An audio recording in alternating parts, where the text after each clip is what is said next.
Assalamualaikum warahmatullahi wabarakatuh. Saya Paujan Pami dari Ekonomi 7E.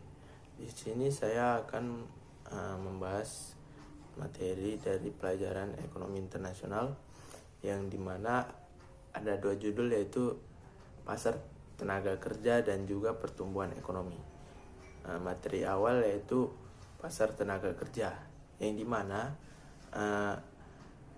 dalam maksud ini adalah seseorang harus dan wajib mendapatkan kesempatan kerja atau yang sering disebut dengan employment. Dia merupakan salah satu dari angkatan kerja, yang dimana angkatan kerja tersebut memiliki kriteria, yaitu di usia 16 tahun sampai 60 tahun.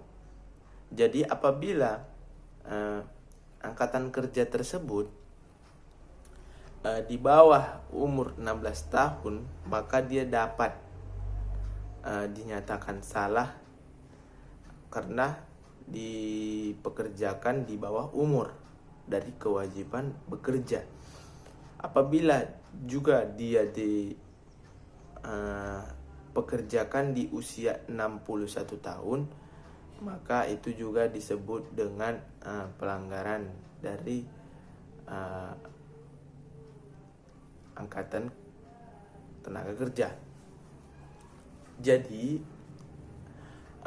apabila dari dua hal tersebut seseorang tidak dapat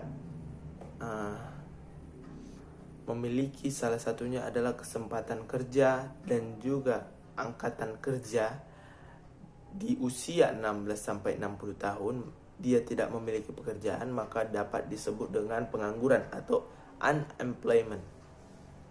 Dalam hal tersebut, ini dapat berbahaya bagi pemerintahan, karena apabila dua hal yang sering terjadi dalam terpuruknya ekonomi pemerintahan, yaitu inflasi dan juga pengangguran, dapat bersinambungan dengan hal-hal yang mungkin berkaitan dengan kegagalan negara tersebut.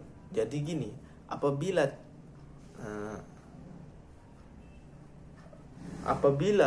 inflasi tinggi, maka pengangguran rendah. Namun sebaliknya, apabila inflasi rendah, maka pengangguran akan tinggi. Dalam hal tersebut, ada beberapa perusahaan yang mengambil sikap dari hal tersebut. Jadi apabila barang-barang yang dijual oleh mungkin toko atau perusahaan tinggi, maka keuntungan yang didapatkan banyak. Jadi karyawan ataupun pekerja makin bertambah.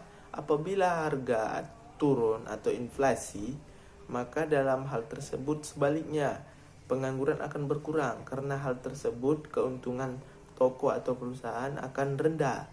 Jadi pekerja akan disisip atau istilahnya dikurangi, karena pendanaan dari perusahaan ataupun toko-toko yang memberikan pekerjaan tersebut akan dipotong dalam hal tersebut. Maka itu sebuah hal yang mungkin tidak saling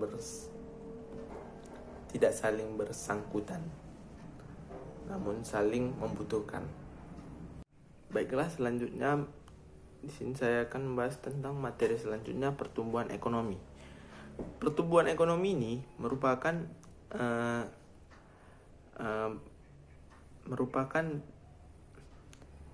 suatu hal yang harus diwajibkan kepada kita ataupun kepada rakyat Indonesia ini, yang dimana dalam penjelasannya yaitu nasional dan regional, dibagi menjadi dua, yaitu nasional dan regional. Yang pertama adalah tentang regional. Ini dalam bahasa Inggrisnya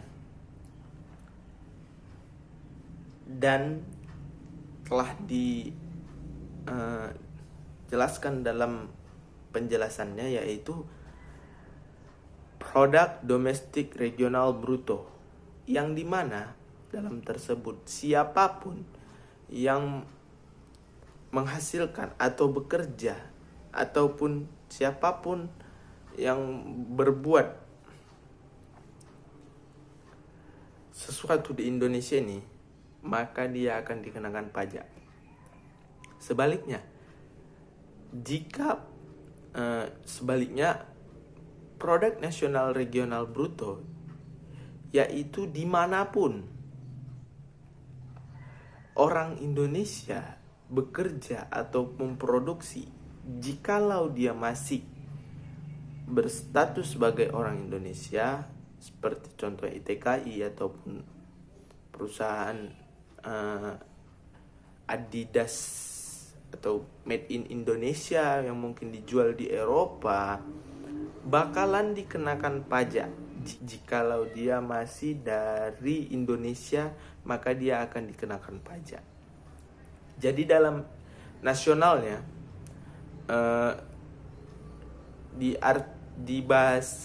diistilahkan yaitu produk domestik bruto, yang dimana salah satu contohnya mungkin kita yang bekerja di Medan, siapapun yang bekerja ataupun memiliki atau menjual ataupun memproduksi di Indonesia, di Medan, maka dia akan dikenakan pajak, dan pajak tersebut akan masuk ke kas Indonesia. Selanjutnya, produk nasional bruto, yang dimana dimanapun orang Indonesia yang misalnya memproduksi di Eropa ataupun kerja di Eropa, selagi dia masih rakyat Indonesia akan dikenakan pajak.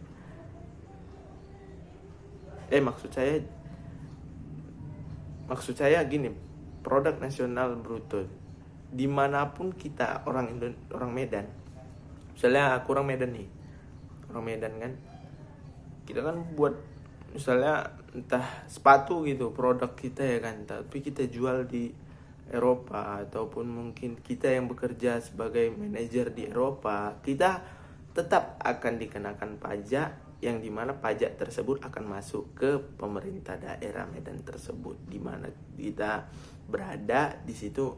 Tetap kita menjunjung tinggi, tetap membayar pajak tersebut. Dalam hal tersebut akan dapat untuk digunakan dan diperlukan oleh pemerintah daerah tersebut. Mungkin cukup sekian dapat saya sampaikan, lebih dan kurang saya mohon maaf. Saya akhiri. Assalamualaikum warahmatullahi wabarakatuh.